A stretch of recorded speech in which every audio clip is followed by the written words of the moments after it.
So what happens when the US government just stops? Well, that's not some thought experiment. It's the reality we're living in right now. As of October 2025, the federal government is in a full-blown shutdown, and you can feel the consequences rippling out across the entire country. So what's really the deal here, and how does it actually affect you? Let's get into it. Okay, right off the bat, let's get some perspective. This is not just another brief funding fight. Nope. We are currently living through the third longest federal government shutdown in the entire history of the United States. That's a really big deal. At its very core, it all boils down to this one simple, stark fact.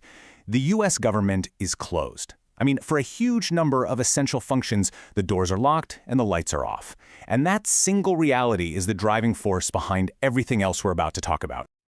And just to put this into perspective, we're not talking about a couple of days of political bickering. As of today, October 19th, this shutdown is now rolling into its third week. 3 full weeks. And honestly, there is no clear end in sight. So the big question is, why? How in the world did we get here? Well, to understand the root cause, you've got to look at the political gridlock in Washington, D.C., which, to put it mildly, is at a complete and total standstill. So here's the political reality on the ground. The gears of government have completely seized up. There have been zero, and I mean zero, substantial breakthroughs in talks between the president, Republicans, and Democrats. We're talking deep disagreements on spending and policy. There are no new votes on the calendar, and get this, Congress isn't even bothering to meet this weekend. And as you'd expect, with a stalemate like this, the blame game is in full swing. Public opinion is pretty much split right down the middle. A huge chunk of the population is pointing the finger at Congress, while another big group says the administration is the one to blame. And when I say standstill, I mean that literally. Washington is a ghost town. The Speaker of the House has extended the recess for the entire upcoming week. Sure, representatives are technically on a 48-hour notice to come back if a deal somehow materializes, but yeah. The Senate is set to come back on Monday, but let's just say expectations are incredibly low. All right, let's step away from the politics for a minute, because this is where the shutdown stops being an abstract news story and starts having a very real, very direct human cost. Let's look at the impact on actual people. Just let this number sink in for a second. 750,000. That's the number of federal employees being furloughed every single day this shutdown goes on. That means they're sent home from their jobs without pay. And for some people, this isn't even a temporary thing. Over 4,100 federal workers have had their jobs permanently terminated. Not furloughed, just gone. And from what we're hearing, that number is only expected to grow. For the hundreds of thousands who are furloughed, there's a massive financial crisis just around the corner. While everyone expects they'll get retroactive pay once this is all over, that doesn't help the fact that many are about to miss an entire paycheck this month. And as we all know, bills don't wait for Congress to figure things out. In response, you're seeing federal workers sharing their stories all over social media.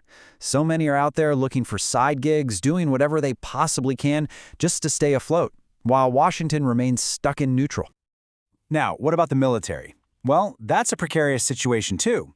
Active duty members did get paid, but it was basically through a temporary patch. They redirected some Pentagon funds to make it happen. The problem is, that solution only covers one pay cycle. If this shutdown drags on, there is absolutely no guarantee of further support. And the impact goes way beyond federal employees. This shutdown is creating a massive ripple effect, putting services and projects for the entire nation on pause.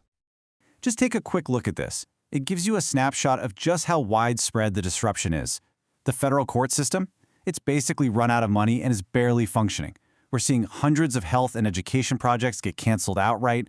Layoffs are happening at major agencies like the Treasury and the Department of Housing.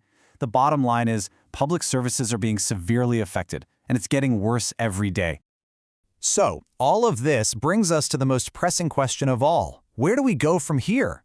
With so much at stake, the road ahead looks pretty uncertain. In the immediate short term, there is one thing we know for certain. Because Congress is out of session and there are no votes scheduled, this government shutdown is guaranteed to continue through at least Monday. There is no off-ramp in sight this weekend.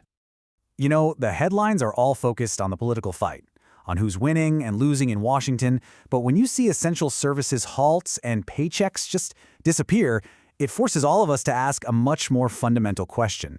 When the government stops, who truly pays the price?